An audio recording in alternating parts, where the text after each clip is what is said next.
Muito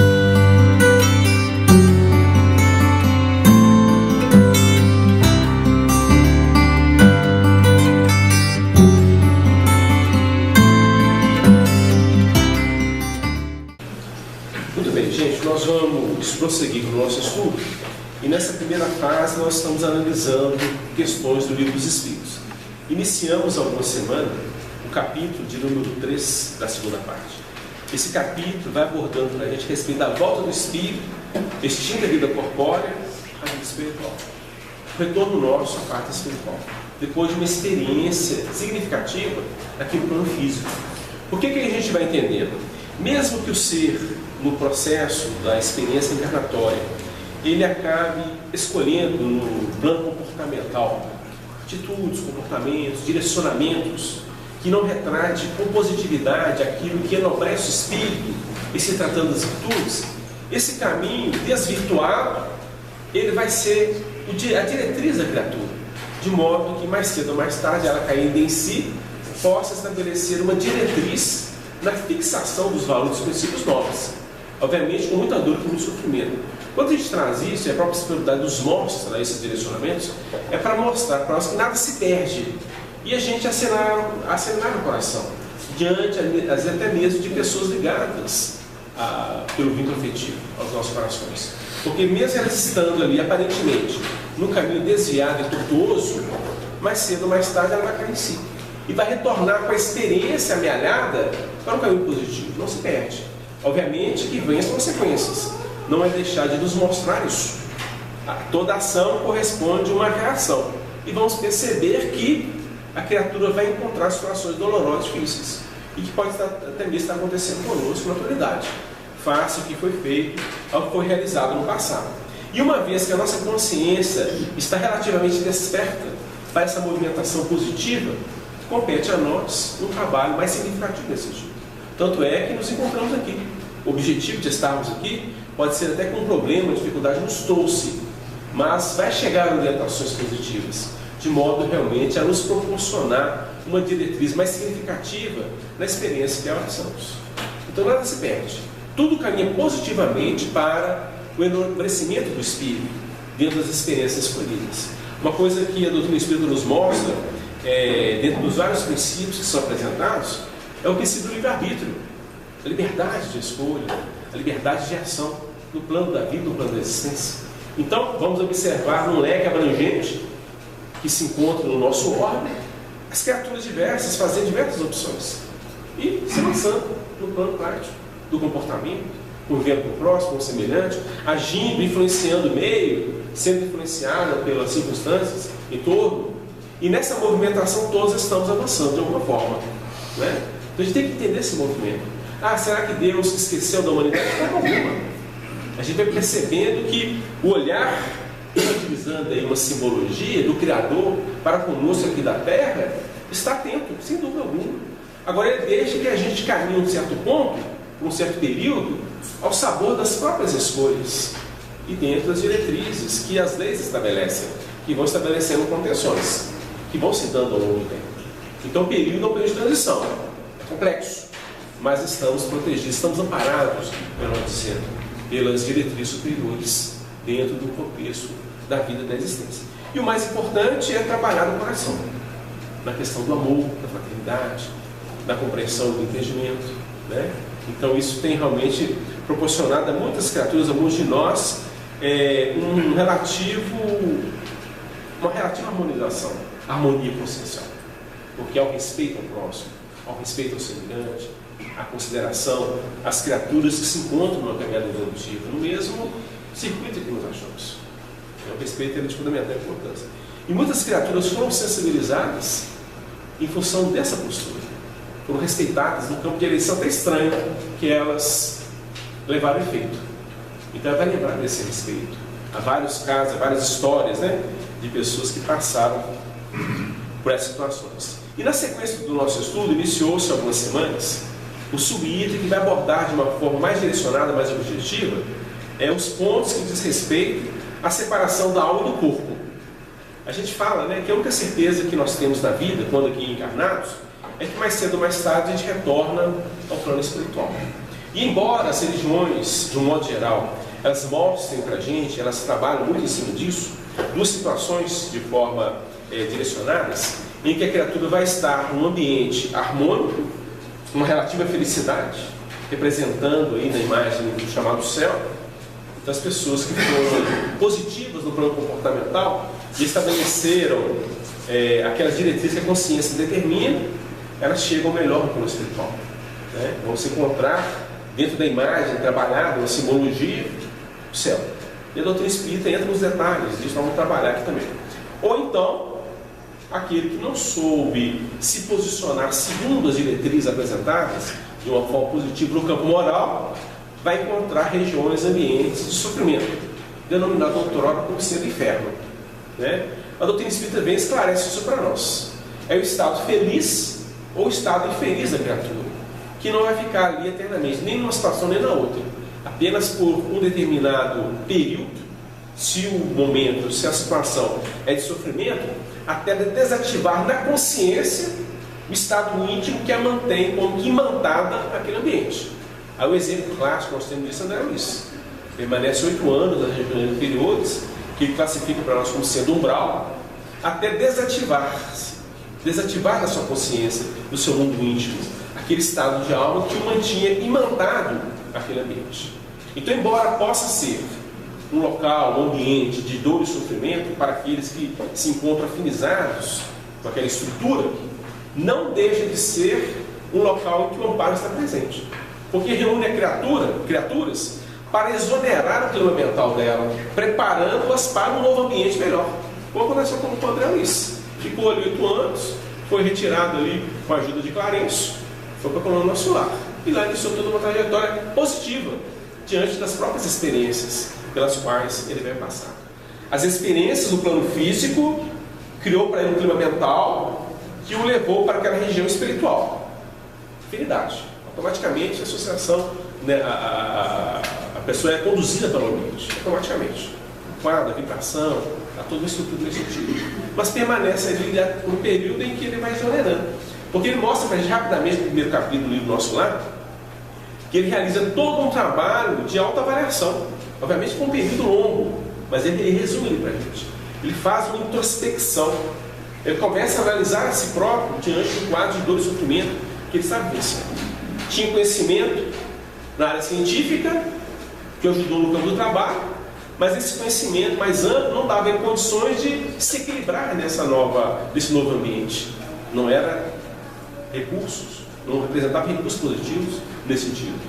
Conhecia os princípios contidos não só no Antigo Testamento, mas também no Novo Testamento, mas não havia sido realizado por ele um trabalho de meditação e que nos leva muitas vezes ao comportamento condizente com as instruções encarregadas. Ou seja, conhecia, mas não houve esforço da vivência. Então o conhecimento adquirido não era suficiente para poder dar a ele o equilíbrio necessário, porque não havia sido metabolizado, vamos dizer assim, de forma a se expressar nas ações, nos pensamentos, nas palavras. Então a gente até entende, quando os espíritos de condições mais elevadas, responsáveis pelo trabalho de evolução nosso, não só na estrutura da nossa terra, mas principalmente relacionado aqui ao trabalho que está sendo realizado no Brasil, e tem um papel significativo no contexto de espiritualização do próprio orbe, a gente vai entendendo isso, pelas diretrizes apresentadas pela espiritualidade, né? Então o que a gente observa? Quando ele faz um trabalho dessa natureza, trazendo a sua experiência, com auxílio, com a participação da espiritualidade, é para que o exemplo dele, a experiência dele, seja exemplo positivo para nós. No sentido de poder revelar esses pontos que a gente está trabalhando aqui. Né? Então, olha só, como é interessante observar isso. A criatura se abre de tal forma, no sentido de uma interação positiva com a vida, tá? Em que ela coloca a vivência, o exemplo dela, a experiência dela, como exemplo para as outras pessoas, como exemplo para nós. Então, há um relativo desprendimento por parte de uma criatura, de um ser, dessas condições. Porque muitos de nós não gostaríamos que, embora no anonimato, mesmo no anonimato, né, porque ele usa o pseudônimo, não gostaríamos que a nossa intimidade fosse como que devassada, apresentada ao coração das pessoas, das criaturas. queríamos, eu gostaria de permanecer onde nos encontramos. É natural na fase evolutiva em que nos achamos. Mas, no entanto, a gente percebe um movimento mais profundo do companheiro, em que a gente entende também o seguinte: a experiência do plano físico, com as consequências do plano espiritual, por esse período, o amadureceu, o conduziu a um patamar diferenciado, em termos de uma visão mais abrangente da vida e da existência. Então foi um processo, vamos dizer assim, complexo, porque é uma experiência com consequências mais pesadas em retornando ao plano espiritual. O que nós estamos procurando fazer? Com a orientação do Evangelho, à luz da doutrina espírita, tentar de alguma forma minimizar isso. Porque vamos ter que voltar para o plano espiritual, como nós falávamos anteriormente. Praticamente a única certeza que a gente tem na vida é essa. Se a gente vai casar, vamos ter filho, quantos filhos vão ser, né? Com que nós vamos casar, se não vamos morar em qual país, em qual cidade, a gente não sabe. Não tem, como é que a gente possa planejar, né?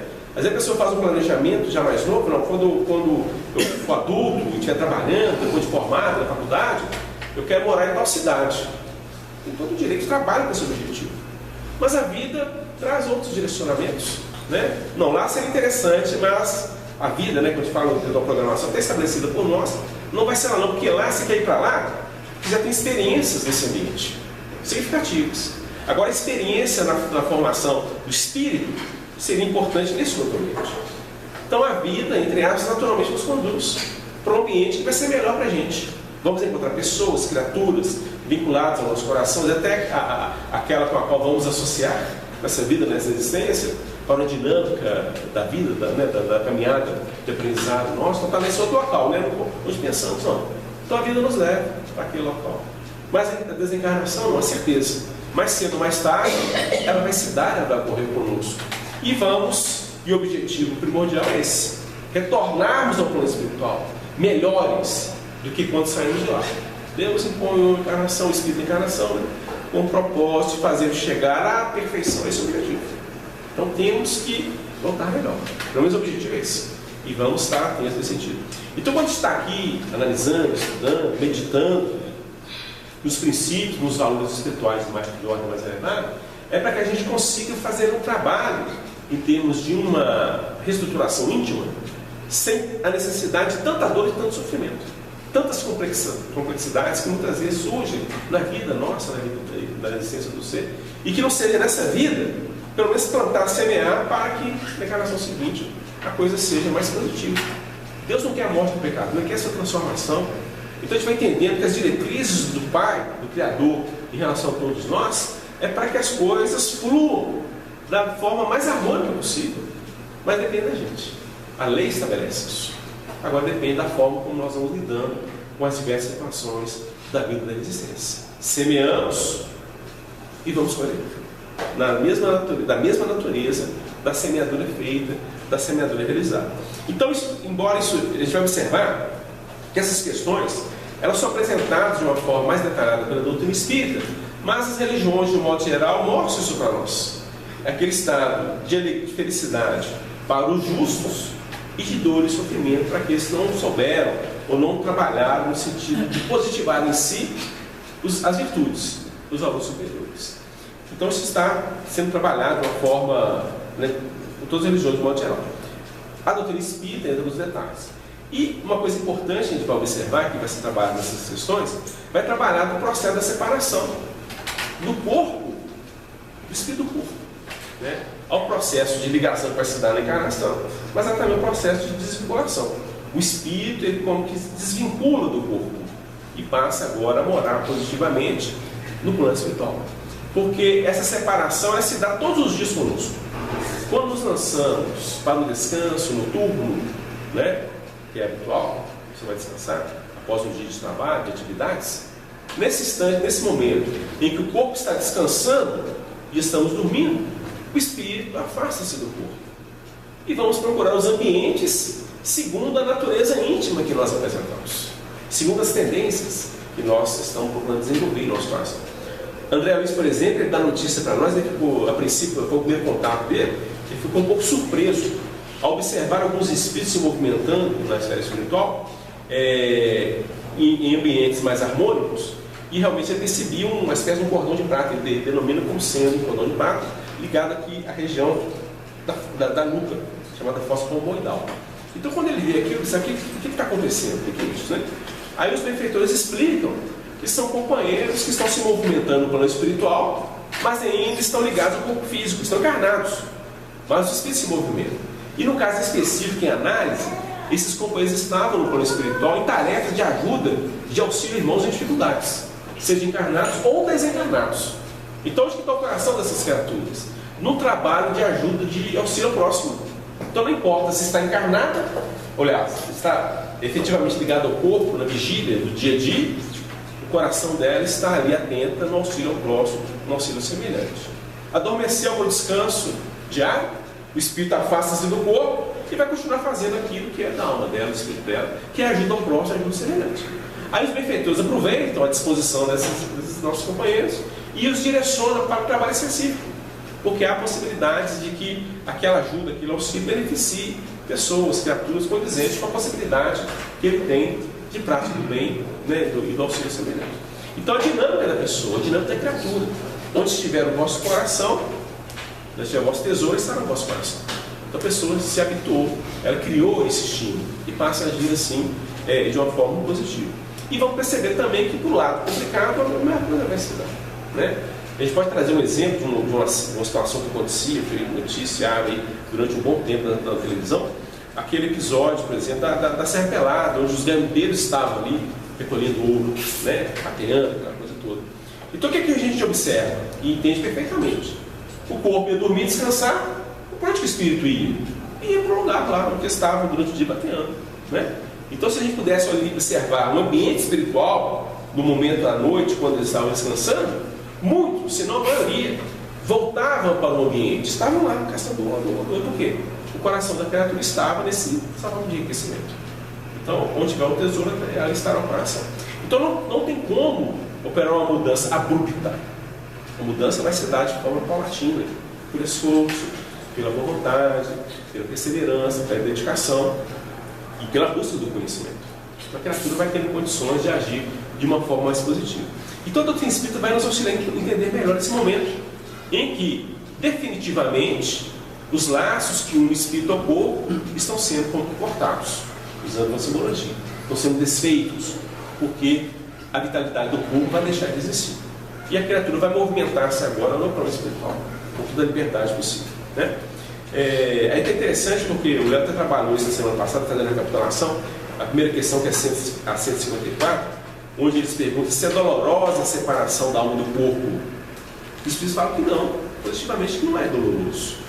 Separar-se ou desvincular-se o espírito do corpo, não há dor nisso aí, né, na separação. Agora vamos perceber o seguinte: segundo, o que acontece com a pessoa, com a criatura, pode causar um relativo dor, um relativo sofrimento. Mas não é os laços se rompendo, mas a forma pela qual a criatura está retornando ao plano espiritual. Se é um acidente, por exemplo, né? Se é um processo em que a criatura está retornando ao plano espiritual, um afogamento. Então passa por aquele estado ali em que realmente vem toda uma instabilidade no campo emocional. Então a pessoa, às vezes, ela fica com esse registro. Em reuniões mediúnicas, que acontece o auxílio a muitos irmãos que retornam ao plano espiritual, ele se manifesta através dos médicos. Muitas vezes a gente observa isso. A pessoa traz a impressão, né? Então fica aquela impressão muito viva, muito forte. Mas não é o desprendimento, o cessar da vida, né? O rompimento do laço que a mantinha preso ao corpo. Isso não causa dor, não causa sofrimento, né? Então o processo ele se dá de uma forma muito tranquila, muito harmônica, tá? Porque realmente vai ser direcionado. Agora, a forma como a gente passou pelo processo pode gerar uma certa impressão. Essa aqui muitas vezes vai ter peso, vai ficar mais caracterizada na intimidade do ser. E na sequência, nós vamos prosseguir aqui a partir da questão de 156, tá? Aí os espíritos perguntam, né, aliás, Allan Kardec pergunta a espiritualidade: a separação definitiva da alma e do corpo pode ocorrer antes da cessação completa da vida orgânica? Então, o teu corpo com vitalidade orgânica, pode acontecer que esse corpo, embora que funcionando, o espírito já esteja distante, já tenha sido separado definitivamente dessa estrutura física. O que eles querem saber? Aí eles respondem: na agonia, a alma algumas vezes já tem deixado o corpo. Nada mais há do que vida orgânica. O homem já não tem consciência de si mesmo. Entretanto, ainda lhe resta um sopro de vida orgânica. O corpo é a máquina que o coração põe em movimento. Existe enquanto o coração faz circular nas veias o sangue para o que não necessita da alma. Para o que não necessita da alma. Então, gente, é interessante porque a gente vai observar isso, sobretudo nos dias de hoje, em que a tecnologia apresenta muitos recursos para a vitalização do corpo. Tem aparelhos que fazem que o sangue circule, a respiração corra, ou seja, vários recursos nesse sentido, para dar vitalidade ao corpo. Mas pode acontecer em alguns casos que, embora o corpo esteja vitalizado e funcionando, o espírito já está longe, já foi seguir o seu caminho, já foi retirado pela espiritualidade, né? Então mantém-se ali, em função da utilização das máquinas, o funcionamento do organismo. Aí vai acontecer o quê? Falência múltipla dos órgãos, vai se dando ali progressivamente. O espírito já foi embora, né? Então a gente observa que são fatos que são possíveis de ocorrer, são possíveis de se dar no contexto das experiências. E uma coisa que ele trouxe aqui também, né, que é a primeira abordagem, que a época não tinha os recursos que nós temos hoje. Na agonia, então no momento em que há uma agonia, um sofrimento ali em função do contexto, o espírito pode avançar, né? Ele pode desvincular e sair dali. E com isso faz com que os laços que o mantêm ligado ao corpo vão enfraquecendo e haja ali o desligamento efetivo do processo da pessoa, da criatura. Então são situações que a gente observa que pode se dar, ela pode ocorrer, mas está dentro do contexto das experiências que são importantes para a pessoa, para a criatura, para esse espírito que retorna para o espiritual nessas condições. E pode acontecer também, né, já uma outra situação, em que a vida cessou, efetivamente, já não tem mais vitalidade o corpo, mas o espírito continua ligado àquela estrutura, em função do apego. Né? E há casos, eu menciono aqui, em que a criatura até acompanha o processo de decomposição da estrutura física que ele utilizava. Então a pessoa é tão apegada que, embora efetivamente o espírito não esteja ligado ao corpo e já perdendo toda a sua vitalidade, mentalmente a criatura, pelo fato de querer permanecer na vida física, mantém-se ligada. Aí vem todo um processo que é natural, após a desencarnação, para estabelecer naquela consciência, naquela mente, ainda presa, fixa às questões materiais, a recuperação. Né? É uma coisa culminante. Então vem meu corpo de decomposição. Então aqui já cria um estado de alma em que ela quer se ver livre.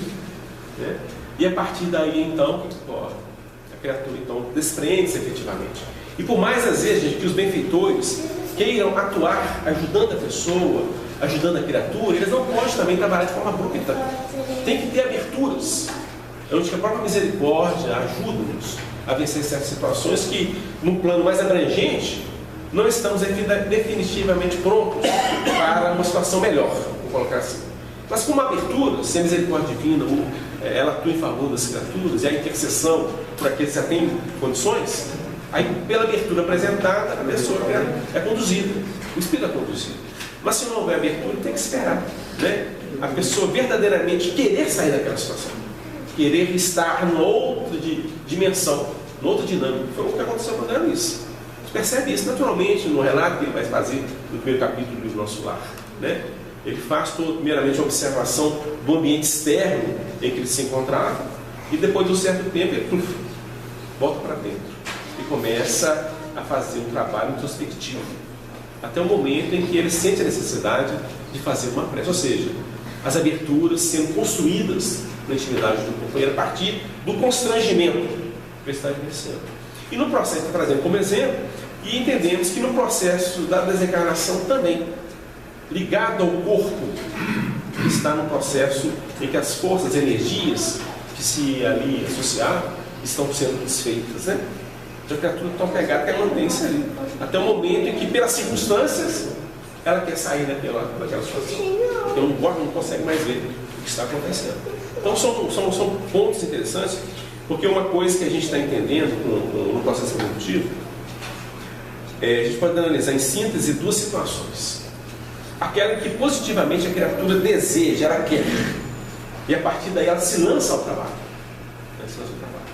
Vou pegar um exemplo que a gente falou anteriormente, a presença nossa aqui num ambiente como esse, nós aqui especificamente, né? Então a gente quis de alguma forma.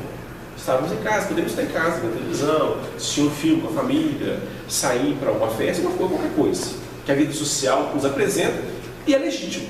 Não há nada demais nisso. Ver televisão, uma festa, estar com os amigos, isso é legítimo. Mas relativamente fizemos a opção de estarmos aqui, participando, né, do que está sendo apresentado. Então, usando a nossa vontade, a nossa inteligência, o nosso livre-arbítrio, nos movimentamos dessa forma. Então, é uma maneira em que a criatura se movimenta na vida. E vamos perceber que muitas outras coisas se dão dessa forma também. Mas pode acontecer, ou ter acontecido conosco lá atrás, quando a gente começou na doutrina espírita, por exemplo, que uma dor, uma dificuldade, uma enfermidade, em que as ciências ordinárias não conseguiam definir o problema, a dificuldade. Meu filho, os exames aqui estão perfeitos, o seu sangue não tem problema nenhum, você não teve um problema alérgico, por exemplo, não tem nada que possa promover fisicamente o que você está sentindo e até manifesta-se na sua pele. Não tem nada. A ciência não comprova, não consegue detectar nada, né? Mas o problema está aqui. Algum problema, alguma dificuldade está aqui presente. Então, em função disso, alguém fala, por que você não vai tomar uns passes ou faz um tratamento no centro espírita, tratamento espiritual? Então, a dificuldade, o problema, o cerceamento de uma relativa liberdade nos conduz ao ambiente para fazermos um trabalho em que as orientações que vão ser apresentadas, o Evangelho, a doutrina espírita, nos auxilia a reflexão, e se tratando de pontos da vida da existência. Muitos de nós chegamos dessa forma, né? Aí a gente vê, nossa, ali que está o caminho, não tem outro não. Ali que está a diretriz que eu tanto buscava, que de alguma forma apresentava até um certo vazio em minha intimidade. Então chegamos. De que forma? Através de um agente externo. Porque não foi uma coisa elaborada na nossa intimidade, nesse sentido que a gente está falando, que é interno. Não foi algo elaborado na nossa intimidade, consciencialmente falando, que nos trouxe, que nos levou. Foram as circunstâncias positivas. São benéficas as situações quando elas chegam para nós. Sensibilizam de alguma forma. Muitos vão chegar no ambiente, vão fazer o tratamento, vão se beneficiar e voltam para a dinâmica da vida que ele vinha mantendo até o momento em que surgiu o problema de dificuldade. Provavelmente mais à frente outros problemas, se não o mesmo, vai retornar. Mas está fazendo o trabalho inicial para sensibilizar o coração, que vai precisar de muitas lições para aprender e fixar em si próprio o conteúdo dessa elaboração positiva do plano comportamental. Então, quando a gente consegue chegar nesse patamar, já mostra que é um avanço significativo. Não nos faz melhores do que os outros. Porque, na realidade, o que vai dar o tom real das conquistas efetivas não é o conhecimento que entra, que é assimilado por nós, em momentos como esse, por exemplo. É no momento em que nós saímos daqui, iluminados pelos valores espirituais de ordem elevada, e vamos lidar com o próximo, lidar com o semelhante, com todas as dificuldades provenientes do processo de relacionamento. Todos os obstáculos, tudo surge, gente, que está presente no nosso dia a dia, todos nós sabemos. Né? Tem certas situações que não são fáceis, mas elas surgem para a gente, surgem também para o outro. Como vamos reagir ante esses fatos? Aí sim, vai mostrar se está havendo uma assimilação e uma elaboração da nossa intimidade, dos valores, dos pontos, ou não. Isso está tudo relacionado com o processo de retorno nosso ao plano espiritual. Porque isso vai dar notícia de quem realmente nós somos, ou de que realmente nós estamos fazendo com os conhecimentos, com os valores que estão sendo percebidos por nós. E tem esse detalhe também, né? A lição chegou, assimilamos de alguma forma, entronizou-se, e já está havendo uma elaboração. Nesse exemplo, a gente sempre busca, né? A passagem lá que fala, não perdoai não 7 vezes, mas 70 vezes 7 vezes, porque no processo de relacionamento estão sempre surgindo disposições. E disposições surgem. Umas mais brandas, outras mais complexas, mas elas vão surgindo, né? E como nós lidamos com essas indisposições ou com essas situações que podem promover as indisposições? O nosso coração vai mostrar, nessa hora, nesse instante, o que realmente nós estamos fazendo. Né? Realmente eu estou chateadíssimo, mas eu preciso me controlar. Não posso agir assim, o sabor das emoções. Vem cá, vamos conversar um pouquinho. Estou chateado, cara, disse que meu coração está fechado. Né? Então mostra que o esforço da criatura, no sentido de se abrir e alcançar uma expressão diferenciada. E esse exercício, então, estabelecerá ao longo do tempo, das experiências, uma condição melhor, que automaticamente vai nos proporcionar um retorno ao plano espiritual, uma situação melhor, né? Vamos estar plenos, vamos direto no nosso lar, pode ser, se for maravilha, mas pode ser que a gente vá para um outro ambiente que não é a região inferior, umbral, mas uma situação melhor um pouco.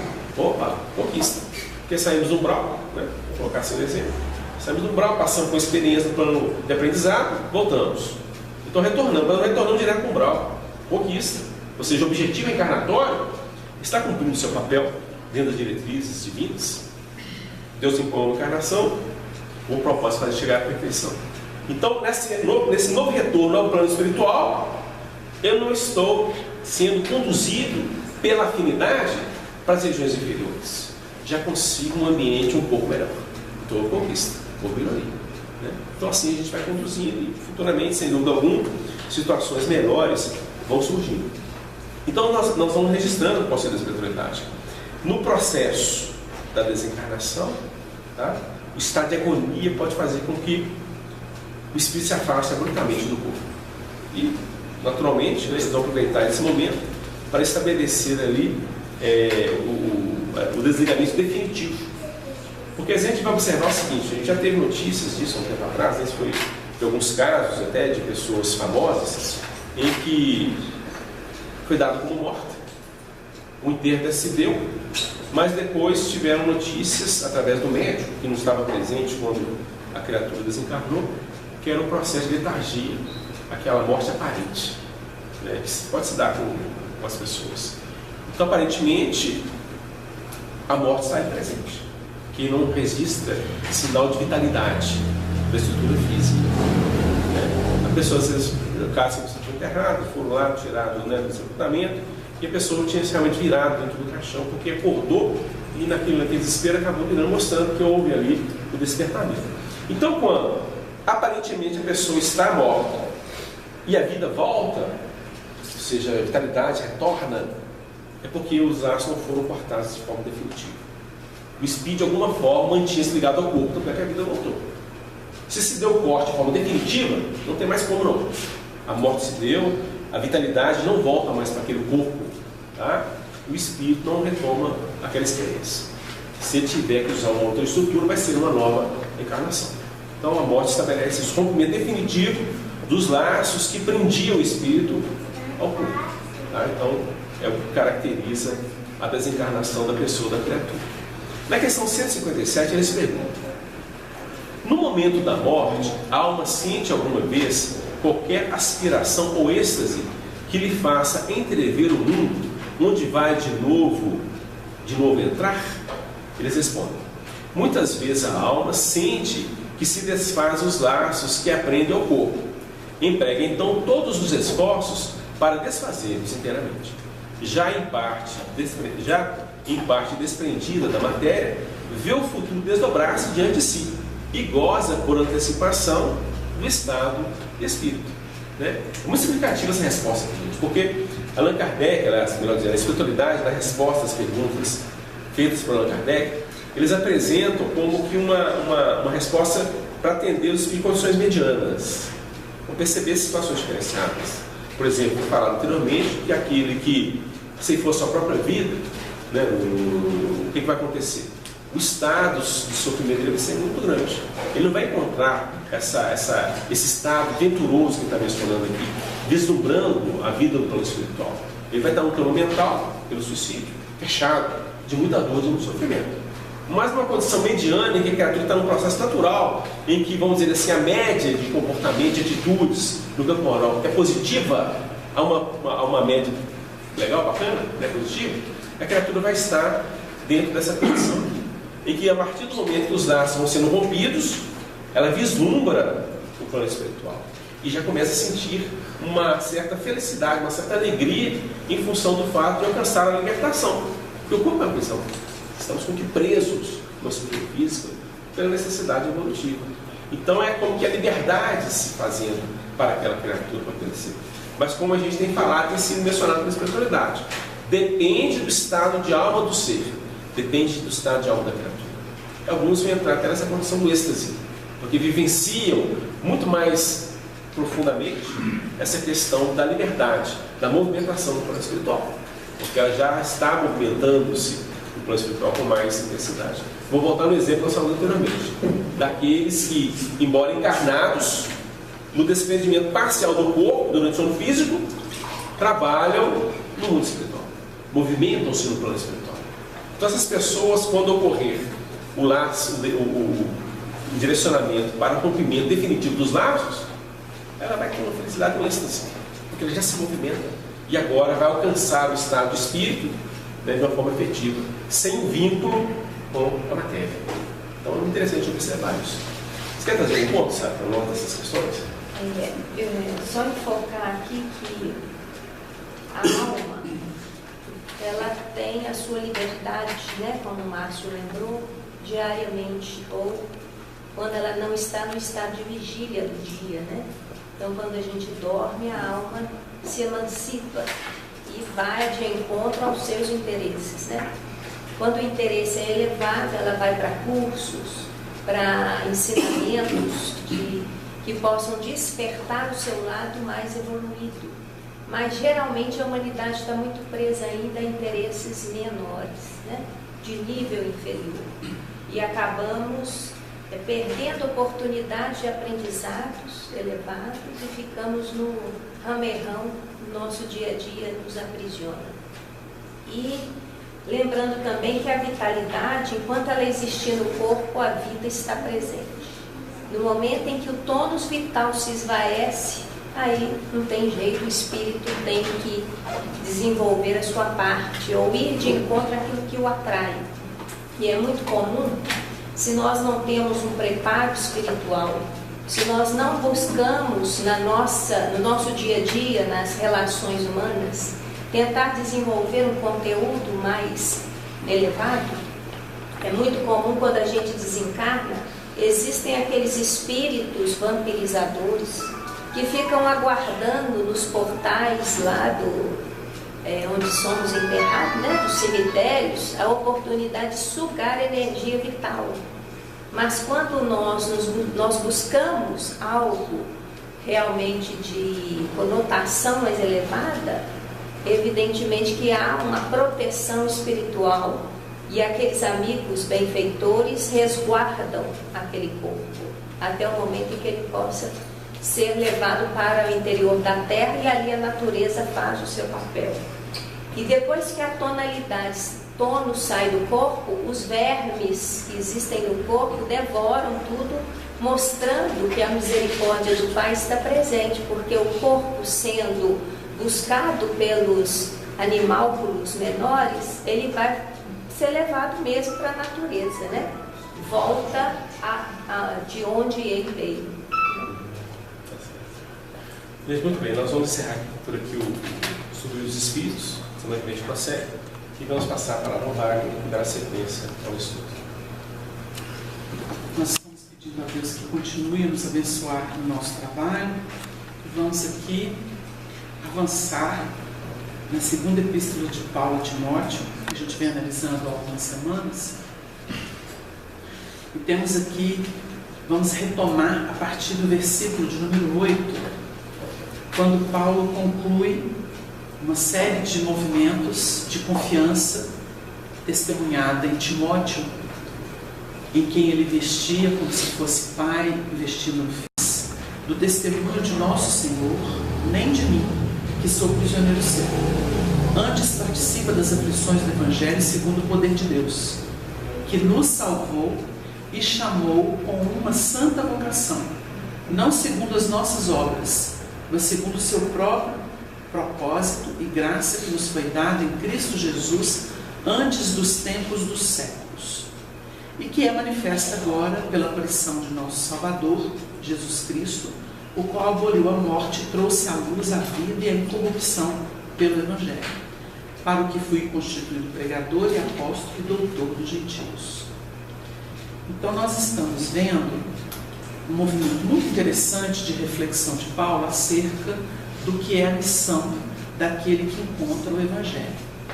Ele testemunha a própria vida dentro daquela conversão que a maioria de nós conhecemos, a exaustão, até com a contribuição da obra Paulo Estevão, psicografada por Chico Xavier. E nós sabemos das aflições que ele suportou pelo Evangelho, porque ele teve que testemunhar e convencer as criaturas de que ele não usava de um artifício como judeu, perseguidor dos cristãos, dos primeiros cristãos, a fim de testemunhar que a sua alma já se nutria, se alimentava daqueles valores oriundos do Evangelho. Ou seja, numa propósito de transcendência, porque ele seguia os artifícios da religião dominante. Então ele transcende e começa a trazer equações extraordinárias. Então, quando nós observamos aqui alguns termos em que ele diz assim: não te envergonhes do testemunho de nosso Senhor, nem de mim, que sou prisioneiro seu. Nós todos sabemos que, lembrar aqui de novo, que Saulo, que se transformou em Paulo, ou seja, Paulo já é a marca do Cristo nele. Ele teve que não só meditar o conteúdo do Evangelho no deserto de Dan durante 3 anos, mas outros 3 anos ele trabalhou como tecelão na sua terra natal, em Tarso, perfazendo o que nós chamamos de os 6 dias da criação, né? Que é uma simbologia muito bonita. Então ele define, dentro dos propósitos da lei, que exige que a criatura se constitua, testemunhe, né, de si diante das adversidades, do contexto em que se encontra o seu propósito. Ele teve que ser regido pela lei para limpar, vamos dizer, o homem velho, desativar o homem velho e fazer surgir o homem novo. Então ele passou esse período todo dos 6 anos, para que a partir fechando esses 6 anos, ele pudesse se projetar no chamado 7º, em que Deus descansa, e que é uma simbologia. Deus criou o mundo em 6 dias, no 7º ele descansa. O 7º dia é quando vem a espontaneidade. Ele não precisa mais ficar se impondo no constrangimento. A disciplina cede à espontaneidade. Então, essa reflexão muito bonita, analisando o símbolo do período em que ele teve que se constranger para se adaptar ao Evangelho, saindo de um ambiente todo de rigorismos, de imposições, né, em que a religião era a adoração exterior, para construir por dentro da alma. Então ele, a partir dessa etapa de meditação e de testemunho, em que ele foi muito humilhado, ele recebeu zombarias, ele foi provado de todas as formas. Então ele triunfa disso e passa a ser o apóstolo dos gentios, que é o que ele comenta aqui, que ele foi feito, constituído pregador e apóstolo e doutor dos gentios, porque é uma sequência, né? Primeiro o pregador, primeiro ele falava.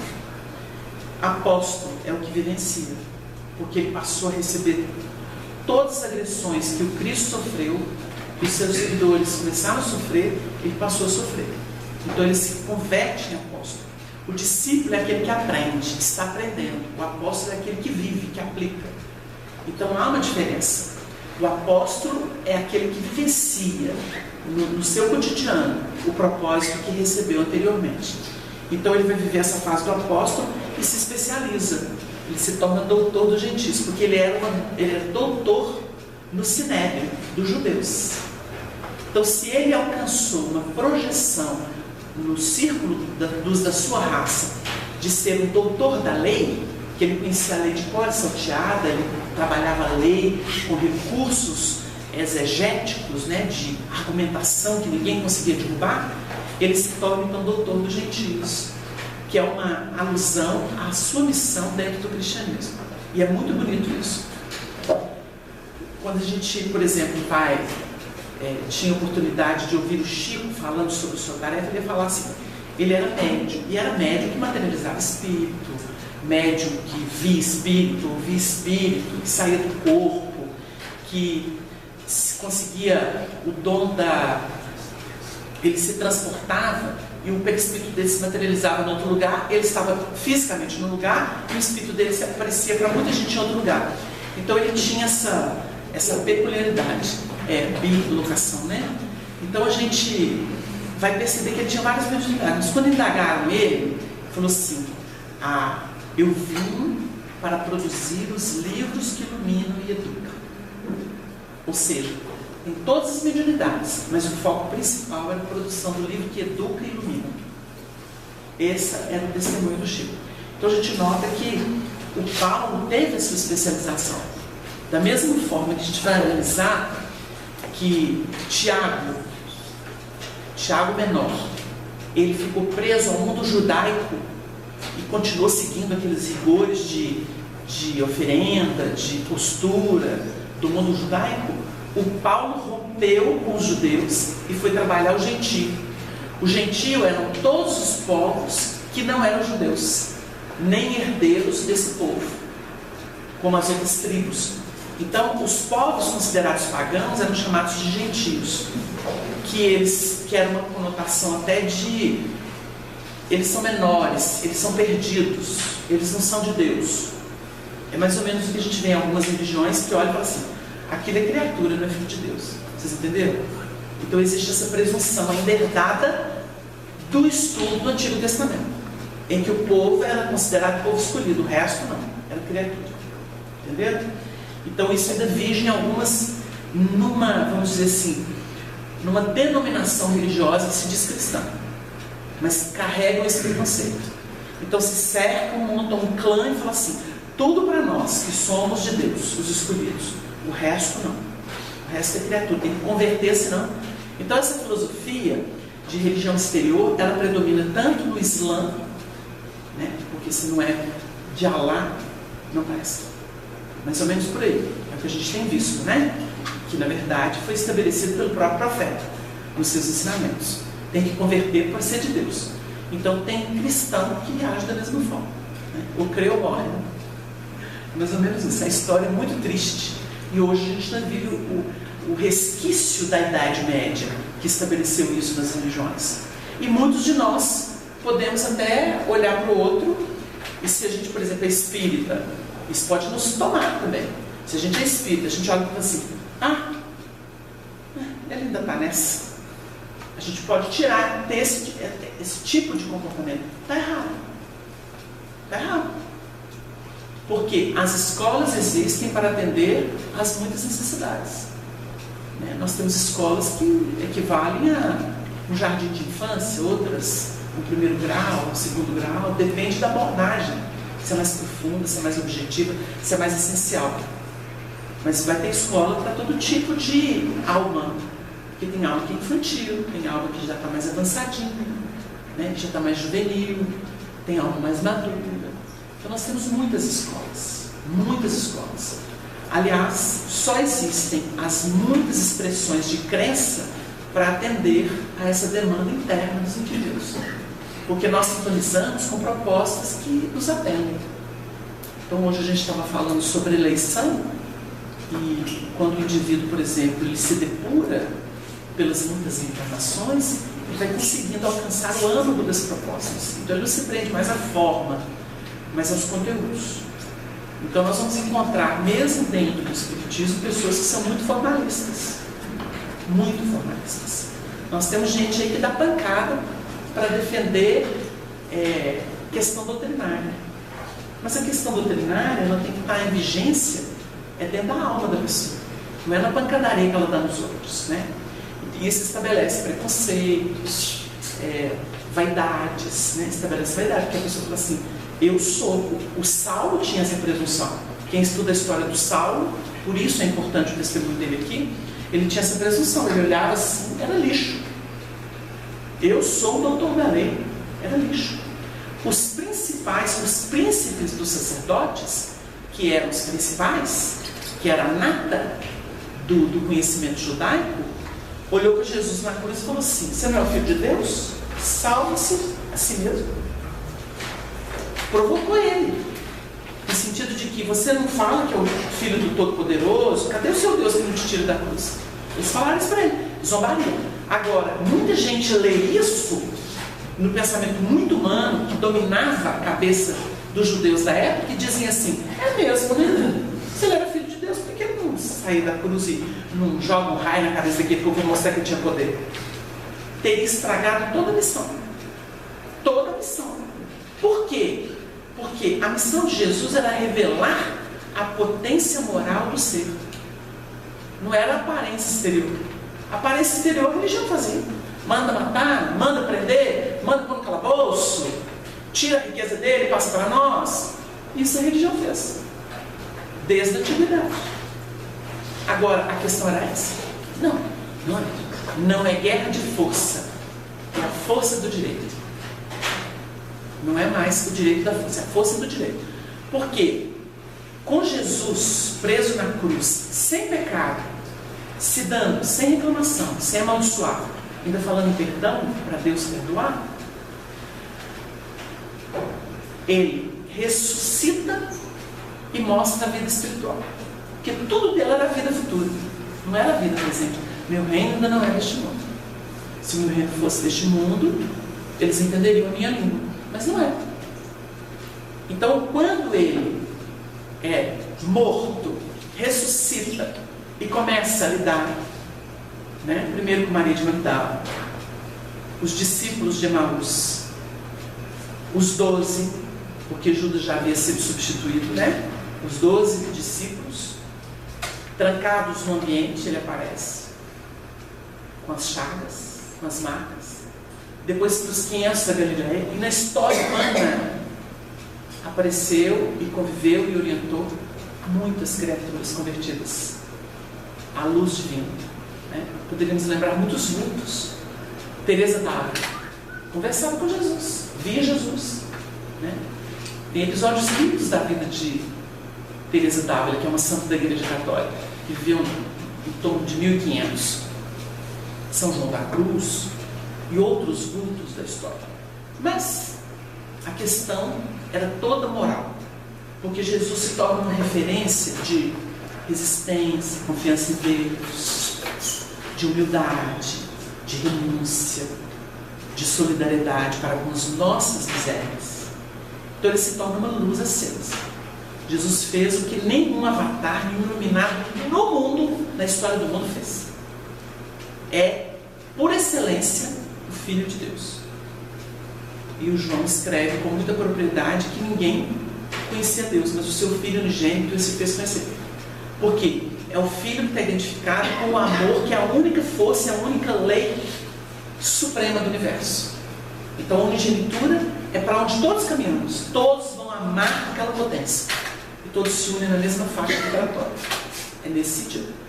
Então quando a gente analisa essa questão das transformações, ele está dizendo aqui, sugerindo isso para não se envergonhe do testemunho de nosso Senhor, nem de mim. Então se ele se fez escravo de Deus, o que ele fez? Ele conteve vontades, vaidades, presunções e se converteu. Em se convertendo, ele reflete a grandeza do amor, que não era conhecido nessa forma, ou seja, dessa forma, porque ele foi falar para gentes que não conheceram diretamente Jesus. Então nós notamos que Jesus vem na terra, instaura um processo de amor puro e desinteressado, se dá em holocausto, porque o amor verdadeiro ele faz isso. Observem o amor das mães. O amor das mães ele se dá incondicionalmente. A mãe nunca desiste do seu filho. A mãe verdadeira não desiste dos filhos. A mãe se transporta para o filho. Então o amor de Jesus é um amor que se dá para a humanidade. E ele faz o diferencial. Ele alcança níveis jamais sonhados na Terra. Então por isso nós temos aqueles que passam a refletir algo desse amor, que é inigualável. Então eles começam a refletir, porque viram, sentiram, eles passam a refletir. Então são aqueles que refletem a grandeza do Mestre. E com isso eles vão criando um diferencial para as criaturas entenderem as suas vidas, os seus dramas, os seus desafios. E ele vai tocar num assunto muito delicado. Não te envergonhasse, ou seja, não tenha vergonha de ser diferente. Se todo mundo pede pena de morte, pede pena de vida. Seja diferente. Se todo mundo odeia, seja aquele que ame, que perdoa, que mostre generosidade. Isso é não ter vergonha. É nesse sentido. Não tem vergonha. Mas você está parando para pegar Uma pessoa que você nem conhece, que caiu na rua? Sim. E farei, e continuarei fazendo, porque é meu semelhante. Estou fazendo por ele que eu gostaria que ele fizesse por mim, se caso eu estivesse nessa situação. E assim com tudo. Defende uma árvore, socorre um cão. E aí tudo é obra de Deus. A sensibilidade está por toda parte. Então vocês vão notar que a vida do Chico foi uma reflexão desse amor. Como Paulo está tentando refletir, criar referência para que Timóteo pudesse compreender. Então o Chico pedia quase que diariamente para o Bené, que cuidava dele em Uberaba, fazia comida, disse: Bené, você faz um franguinho para mim? Põe uma vasilhinha e me dá, que eu vou levar que eu preciso desse franguinho. Aí foram investigar. O Chico estava levando franguinho, pelo menos de 2 em 2 dias, inteirinho, para uma cadela que estava adoentada, ferida no meio do mato. Aí foram descobrir. Ele estava levando escondidinho para ela. Então vocês notem o seguinte: a pessoa se faz tudo em louvor da vida. Isso é ser pela pena de vida e não de morte, que a gente quer eliminar, né? O bruto, ele quer eliminar para tirar da frente. O que ama quer inserir, então ele promove a vida, ele estende a sua vida, comunicando vida para quem não tem, ou que a vida está desfalecente. É sempre assim. Então por isso que é muito diferente, é muito divergente. O nosso sistema é de defensivo, o de Jesus é de atividade. Ele é ativo, porque ele está sempre irradiando vida para que todos tenham vida em abundância. Esse é o propósito. Então olha aqui a delicadeza: não te envergonhes de ser diferente, né? Do testemunho de nosso Senhor, nem de mim, porque o povo acha, gente, que testemunho de nosso Senhor é chegar para o outro e gritar: aceita Jesus, isso é Jesus. Não é a palavra, não é a decoração do texto, é a vivência do que ele representa. Eu vim, eu sou o pão que desceu do céu, sou a luz do mundo, eu sou o pastor. Quando ele fala todas essas coisas, o pão alimenta, o pastor guia, orienta, protege, a luz alumia, está escuro, você está num drama danado, vem alguém e fala assim: vamos analisar. Se você tiver mais paciência aqui, se você tiver mais humildade aqui, ele está fazendo luz. É a operacionalização dos conteúdos. Então nós ficamos presos a livre, gritando para os outros. Vai dar fruto? Nunca. Nunca. Se a gente ficar nesse tipo de atividade sectarista, ortodoxa, nós vamos voltar para o creia e morre, creia ou morre. Nós estamos vendo hoje lá na Europa a invasão dos muçulmanos, que já estavam e agora estão vindo assim aos magotes, num processo horroroso de sofrimento deles, principalmente na Síria. Mas tem muita gente lá que está apavorada. Por quê? Porque a pessoa, ela mostra fundamentalismo. É uma cultura fundamentalista. Porque eles são radicais. Ou é da religião ou morre. E aí vai para um país diferente, de cultura diferente, com tudo diferente. É um choque cultural. E como sofreram, como nós aqui no cristianismo das igrejas, a lavagem cerebral, que são todos vaquinhas de presépio, vai fazer o quê? Nós não tivemos que aguentar 1000 anos de idade média? Pois é, só que a idade média no Oriente prevalece. Ela prevalece. A moda deles. O que aconteceu? Uma dinâmica.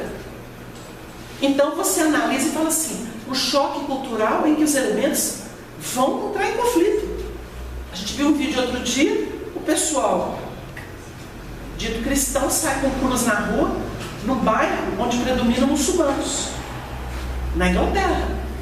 E aí teve quase pancadaria entre uns e outros, porque um instiga, o outro tem preconceito, porque o dele, a religião verdadeira, é aquela que do Alá. E aí entra um choque cultural. Qual que é a tendência? Conflitos, muitos conflitos. E aí a filosofia de um grupo que não tem religião e que tem que ser tudo politicamente correto, tem que dar chance para... Tá certo. Só que isso ainda é por decreto, não no coração. Então a gente nota que o Chico, antes de desencarnar, ele deu uma declaração que saiu nos jornais de Uberaba dizendo o seguinte, que ele não duvidava que os espíritas ainda seriam muito perseguidos pelas alas mais fundamentalistas da interpretação cristã. Ele deu recado. E o que a gente nota? Vocês são feiticeiros, vocês não estão bem. E daí? Nós estamos felizes da forma que nós estamos. Se Jesus foi chamado de Beelzebul, o que resta para a gente? Falta de discernimento, porque mente cristalizada, infantil, não entende, não consegue esse movimento do discernimento fino. Então, vai fazer o quê? Brigar? Não. Respeitamos.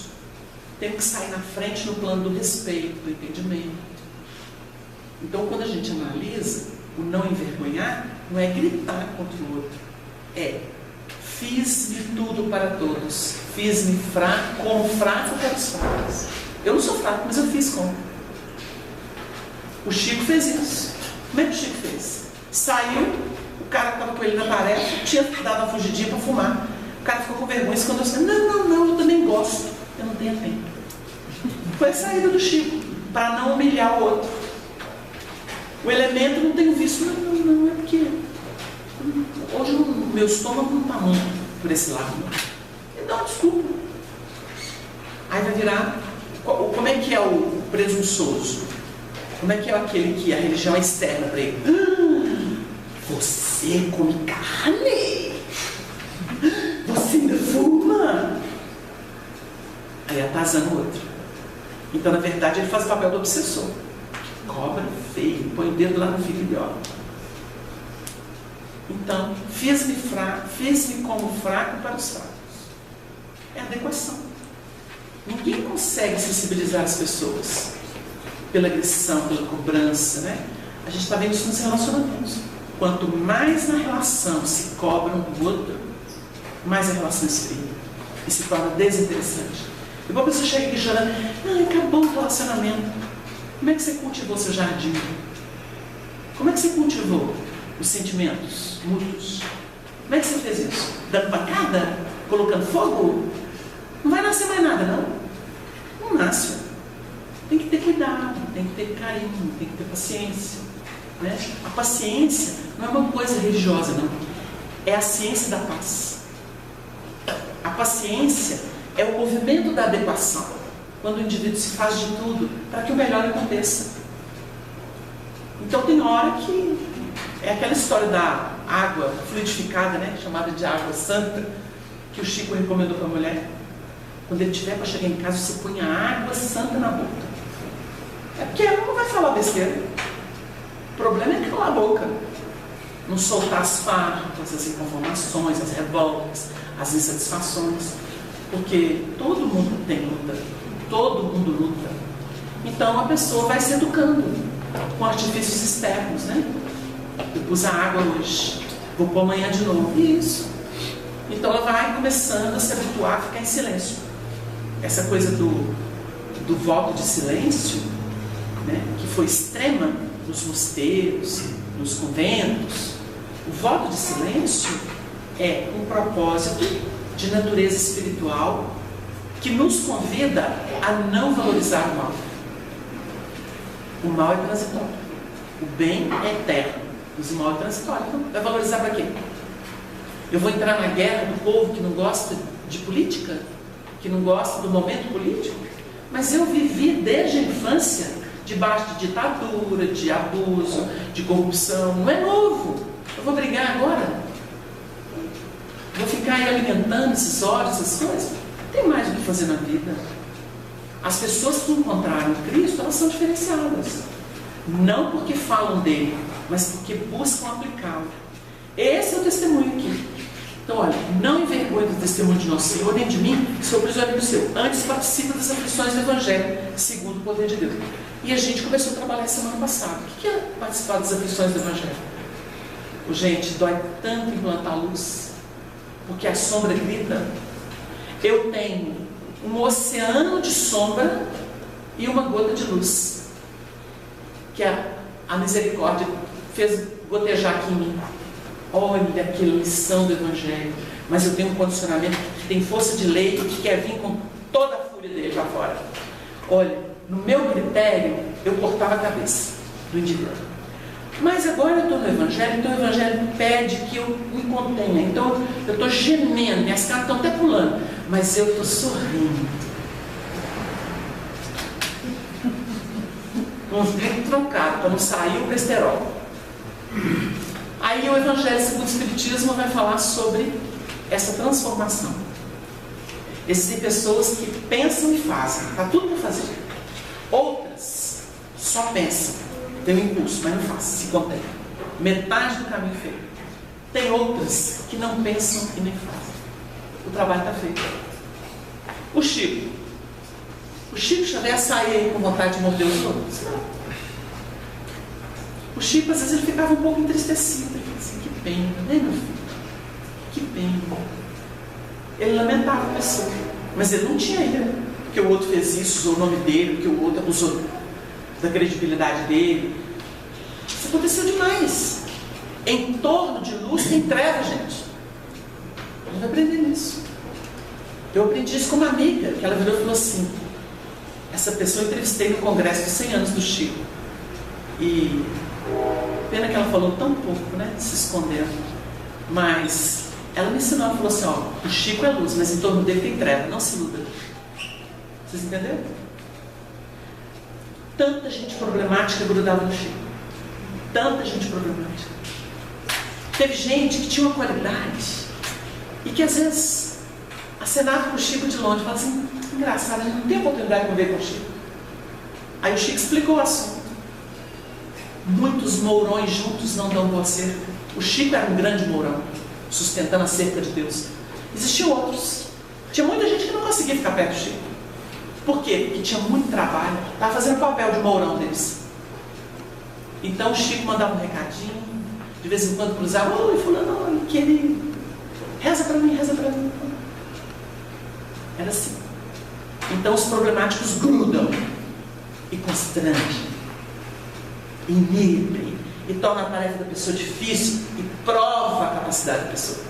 O Chico teve muitos desses a vida inteira. A vida inteira. Então, nem sempre quem está por perto é quem dá apoio, é quem testa. A gente vai aprendendo isso na vida. Então, quando é muita luz, pode esperar. Então, gente, essas aflições do Evangelho, elas passam por aí. É o elemento que é mais requisitado, despejam tudo em cima dele, ele não tem direito a nada. Você vai entendendo assim. Lembra de mãe? Quando é que filho lembra de mãe? São raros, né? Até desenvolver essa consciência, suga tudo da mãe. E a mãe sempre tem uma reserva. Porque o amor não esgota. Não esgota. A gente fala principalmente de mãe, porque o elemento feminino é um show, né? Pelo menos tem dado. Hoje a gente está vendo aí umas inversões, homem Ricardo com mulher, mulher Ricardo com homem, e está assim, mas agora o pai que virou mãe, a mãe virou pai. Coisas de transição, né? A gente vê mães mais guerreiras e masculinas e pais mais femininos e mais sentimento. Porque a gente, de quando em quando, de etapas em etapas, muda de sexo para poder aprender do outro lado.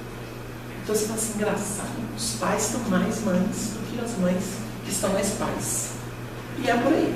E mulher que fala assim, quer criar, fica e cuidar de casa, quer ir para rua ganhar dinheiro. Você gosta, você fica aí. Conheço vários. Então vocês notam que é um movimento reencarnatório. O período de transição é muito comum essa prova. Então nós temos aqui, avançando um pouquinho. Ele vai falar, antes participa das aflições do Evangelho segundo o poder de Deus, que nos salvou e chamou com uma santa vocação, não segundo as nossas obras, mas segundo o seu próprio propósito e graça, que nos foi dada em Cristo Jesus antes dos tempos dos séculos.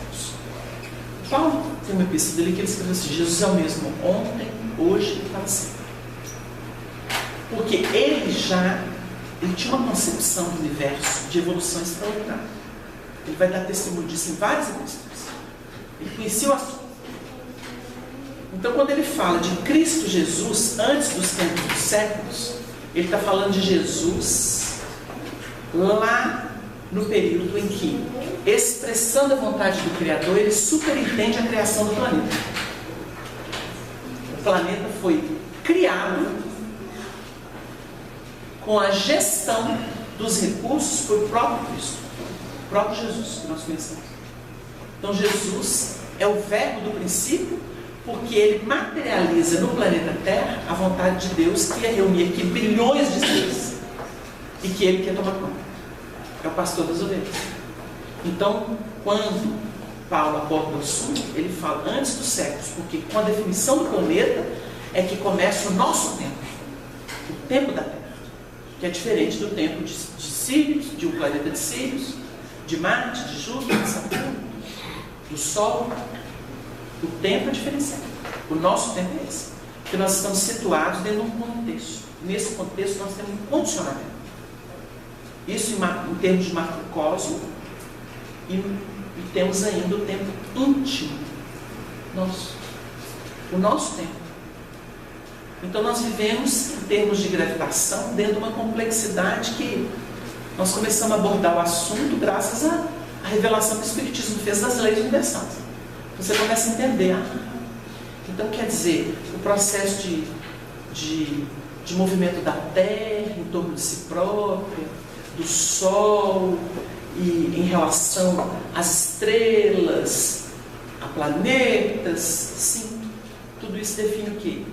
Tempo, condição. Mas aqui dentro nós temos movimentos, que são movimentos das coisas, né, regidas aí pelos astros, mas também um movimento de alma, movimento psíquico. Como é que explica isso? Movimentação psíquica. Um elemento já está sintonizado com uma luz lá de Sirius. O outro está preso na primitividade da Terra. O outro está na Idade Média. O outro está lá no Iluminismo. O outro está lá... Vocês entenderam? Então você vai encontrar, na transição, você encontra de tudo. Você encontra bárbaro, você encontra espírito extremamente primitivo, você encontra espírito que cultua a Idade Média, que cultua civilizações que tiveram seus períodos e que vive aquilo e cultiva aquilo e mostra até sinais daquilo. Outros que já estão na Terra, mas não estão na Terra. A gente costuma dizer que o Honório Abreu, que foi um grande líder aqui de Belo Horizonte, de Minas Gerais, um espírito à frente do nosso tempo. A mente do Honório projetava-se para o infinito da vida. É impressionante as equações que ele trazia. Ele vivia assim um momento, mas na verdade ele não estava ali. E o Honório tinha uma coisa que denotava nele, que provava que ele era atemporal. O Honório não viu o tempo passar. A gente fica assim, esse mês de fevereiro custou, parece que foi de 45 dias, nem janeiro demorou tanto. A gente comentou muito isso. Como é que fevereiro demorou este ano? Por que a gente está contando o tempo? Você está preso a situações ali, físicas, contexto físico. Então você cria essas ansiedades, esses incômodos. Mas uma pessoa dessa, para ele, tanto faz ser segunda ou sexta. Tanto faz estar em casa ou no grupo espírita. O campo mental, o sentimento do indivíduo está gravitando em outras paragens mais avançadas. Então você vira para ele e fala assim, que dia é hoje mesmo? Hoje tem a tarefa lá, nós vamos estar juntos. É mais por referência, mas ele não está preso ao momento.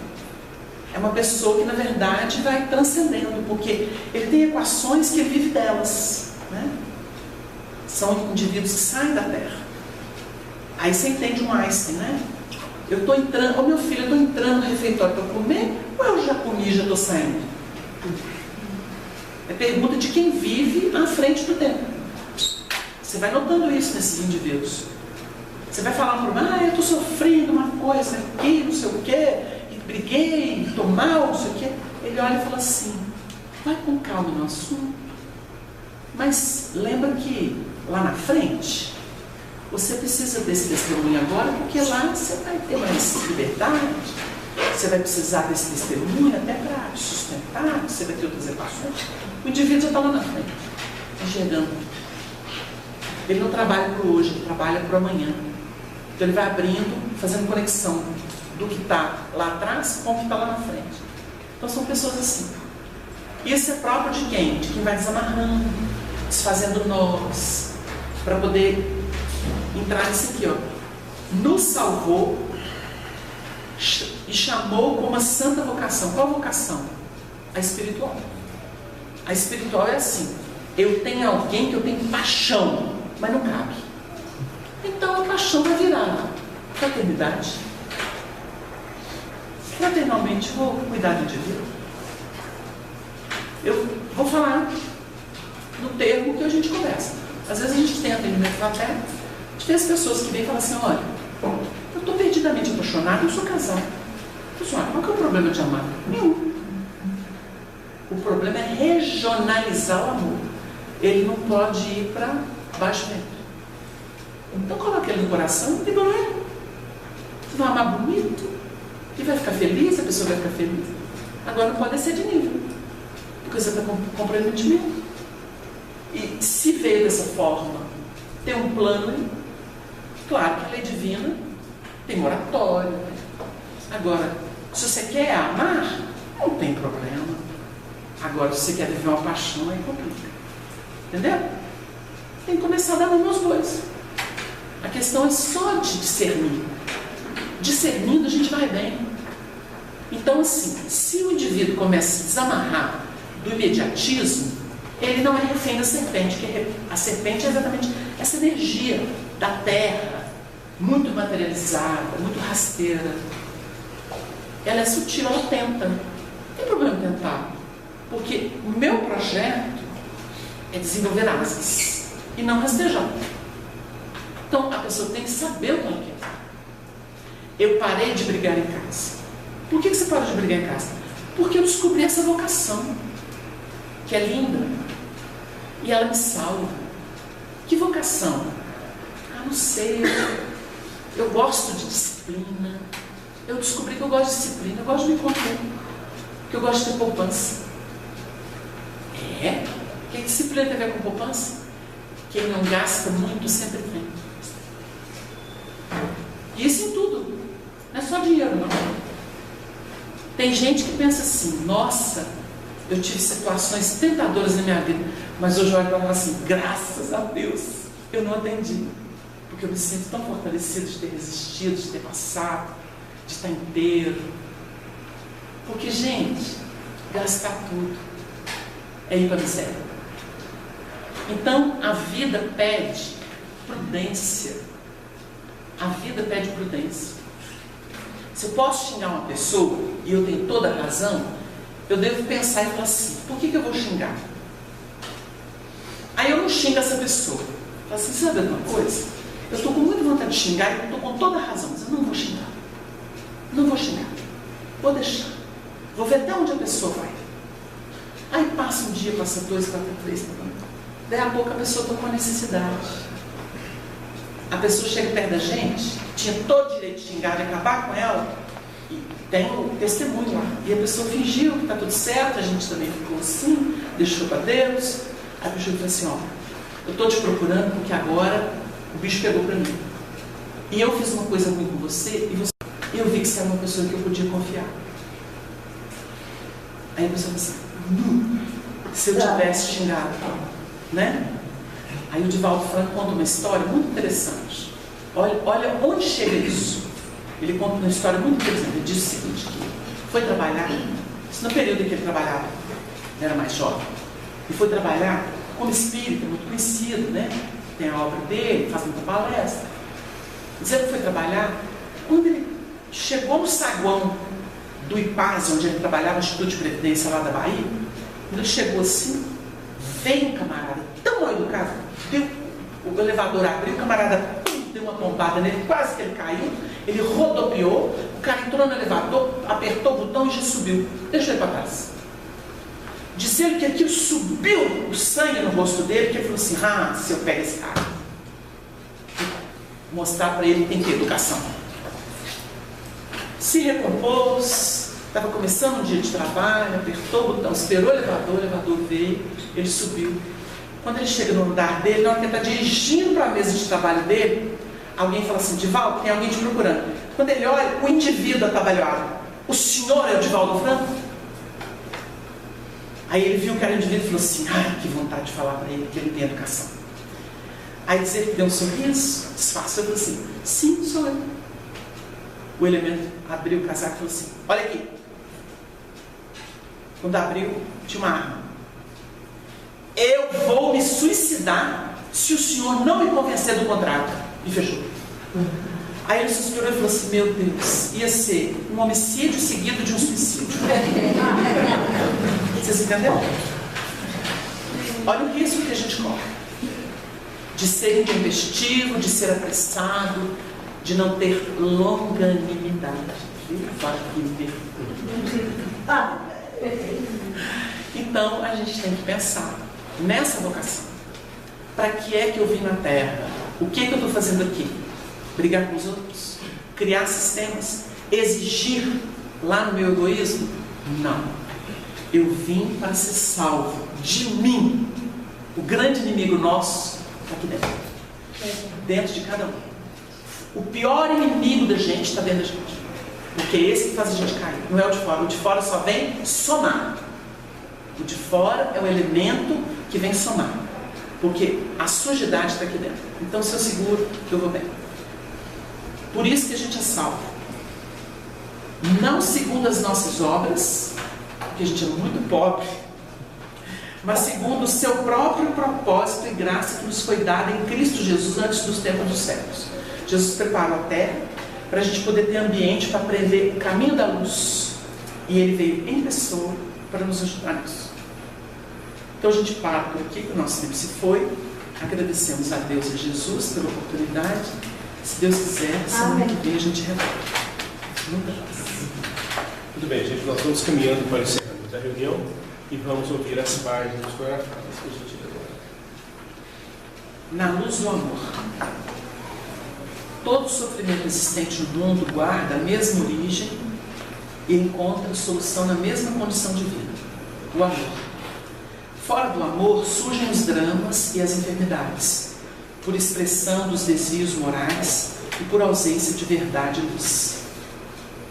No amor, contudo, situa-se a cura efetiva de todas as almas e a resposta perfeita para todos os desafios e distúrbios do comportamento humano. O Evangelho de Jesus é o livro do amor, revelando em verdade vida abundante para todos os filhos de Deus. Na existência física, há bulas para os remédios, há projetos para a arquitetura, há leis para o direito, há tratados para a medicina, há gramáticas para a linguagem. O homem reconheceu o imperativo das ciências organizadas para que a sobrevivência humana e a ordem social alcançassem êxito e equilíbrio. Para os temas do sentimento e das concepções morais, existem as revelações de natureza divina. E dentre as revelações, o Evangelho, que é a vida e a obra de Jesus, representa o caminho, a verdade e a vida, porque trata-se do amor, a suprema força e a máxima expressão de Deus na criação. Amemos-nos amando a Deus. Eis a equação finalística do universo. Cheia. Reflexões. Se no fogo da paixão nossa vida emperramos, é com amor no coração que nos renovamos.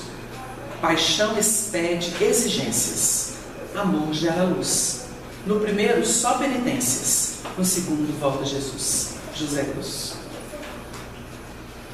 Minha filha Ceci, abraçando você e a nossa Dani, peço a Deus abençoar todos os nossos de família, para que vivamos em união e paz. Estou renovada e feliz na vida nova que o Senhor me concedeu. Entre familiares e amigos, aqui as flores são mais abundantes e belas, mais perfumadas e mais vivas, como também é mais intenso o carinho das pessoas e a solidariedade entre todos.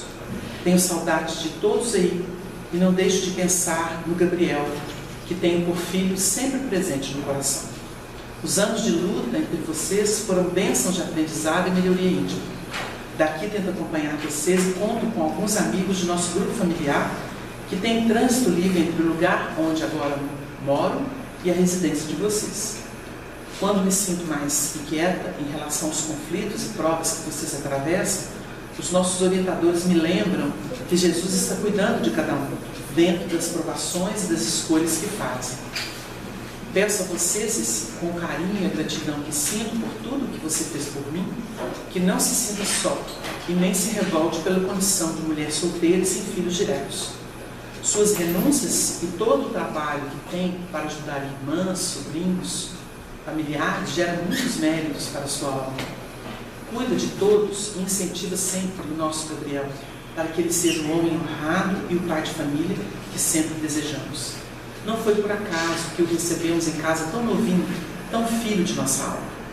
A fé em Deus é uma luz em nosso caminho, e o amor uns pelos outros, com paciência e boa vontade, faz o nosso merecimento espiritual. Venho aqui, minhas queridas, para agradecer e para abençoar a todos. Vivam em paz, com união e pelo esforço diário de melhoria íntima. Tudo na vida física passa, só Deus é para sempre. Da sua mãe e avó, que as amam para sempre. Muito bem, gente, nós vamos encerrar. Agradecidos a Deus, nosso Pai Criador, as bênçãos escolhidas pelos nossos corações.